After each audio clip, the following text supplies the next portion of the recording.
L'homme qui ne connaît pas son passé est condamné à le reproduire. Nous sommes dans notre parcours Dynamis, ce parcours qui nous conduit de Pâques à Pentecôte pour mieux connaître le Saint-Esprit afin d'en vivre. Parce que quand on vit du Saint-Esprit, notre vie est tellement merveilleuse.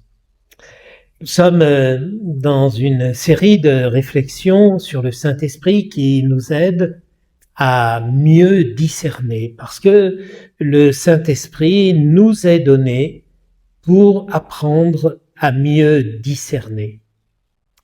Et dans le livre dont j'ai beaucoup parlé, du pape François, sur l'art de discerner, qui collecte ses catéchèses sur le discernement, il y a un petit passage que je voudrais te lire. Il se situe à la page 51, si tu veux le retrouver dans le livre. Voilà ce que dit le pape. S'habituer à relire sa propre vie éduque le regard, l'affine, permet de remarquer les petits miracles que le bon Dieu accomplit pour nous chaque jour. Lorsque nous sommes attentifs, nous remarquons d'autres directions possibles qui renforcent le goût intérieur, notre paix, notre créativité, et surtout cela nous libère des stéréotypes toxiques. Il a été dit avec sagesse que l'homme qui ne connaît pas son passé est condamné à le répéter. C'est curieux. Si nous ne connaissons pas le chemin que nous avons parcouru, le passé, nous le répétons toujours. C'est-à-dire que nous tournons en rond. La personne qui tourne en rond n'avance jamais. Il n'y a pas de chemin. C'est comme le chien qui se mord la queue. Il va toujours comme ça, il recommence les mêmes choses. Voilà, j'ai fini cette citation du pape François.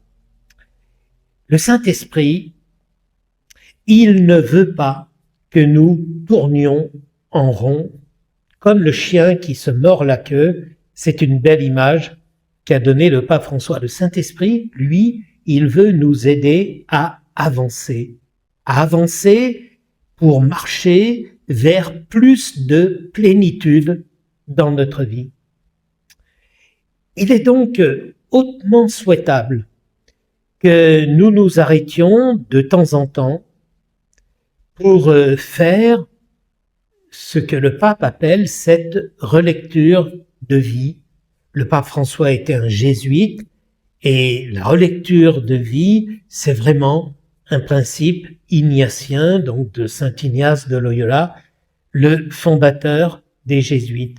Et le pape nous a bien expliqué pourquoi il était important de relire sa vie. C'est parce que l'homme qui ne connaît pas son passé est voué, condamné à le reproduire. Alors comment est-ce qu'on peut faire cette relecture de vie? Eh bien, chaque soir, ça c'est vital. Prendre le temps. Mais quand je dis prendre le temps, ça n'exige pas une demi-heure. Ça peut se faire en 2 minutes. 1 minute pour repérer des points positifs de notre journée, des points de gratitude. 1 minute pour repérer des points négatifs pour lesquels on a envie de demander pardon parce que non, on n'est pas fier de nous, de notre manière de réagir, de parler, d'aborder les choses, ou on n'est pas fier de ce qu'on a laissé traîner, la procrastination, etc., etc.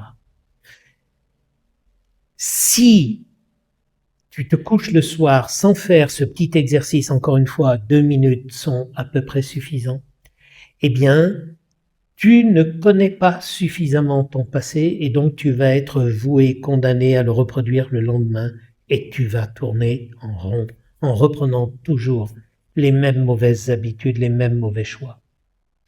Donc, chaque soir. Et puis, il y a aussi la nécessité de pouvoir s'arrêter de temps en temps de manière un peu plus longue. C'est ce qui nous est donné de faire quand nous prenons le temps d'une retraite.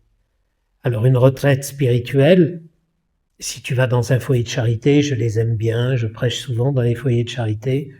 Il y en a un pas très loin de Nice, mais il y en a dans toute la France. On te propose 5 jours en silence. Bon, c'est un gros investissement, mais peut-être qu'une fois par an, quand on a une vie chrétienne assez forte, c'est pas trop de s'arrêter 5 jours comme ça, en silence. Et ça aide à faire le point, à relire notre vie. Bien sûr, on va pas passer son temps en introversion, on va aussi lire la parole de Dieu, écouter des enseignements, participer à la liturgie, mais on aura le temps de relire notre vie. Et puis, si tu n'as pas le temps de prendre 5 jours, eh bien moi je te conseille quand même de prendre un week-end par an, ou en tous les cas 2 jours. Tu vas me dire, mais je suis marié, j'ai une famille.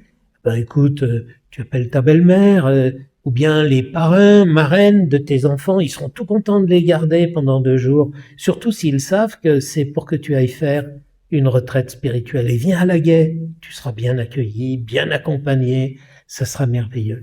Et dans ces 2 jours, tu n'es pas obligé de te fixer de grands objectifs, mais tu peux essayer de relire ta vie dans les mois écoulés. Qu'est-ce qui t'a donné beaucoup de joie?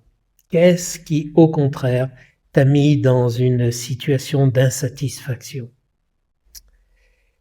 Tu penses peut-être que ce que je te demande, c'est un investissement important, tous les soirs, une fois par an de manière plus développée. Oui, c'est un investissement, mais je te promets la rentabilité. C'est l'investissement le plus rentable que tu pourras faire dans ta vie.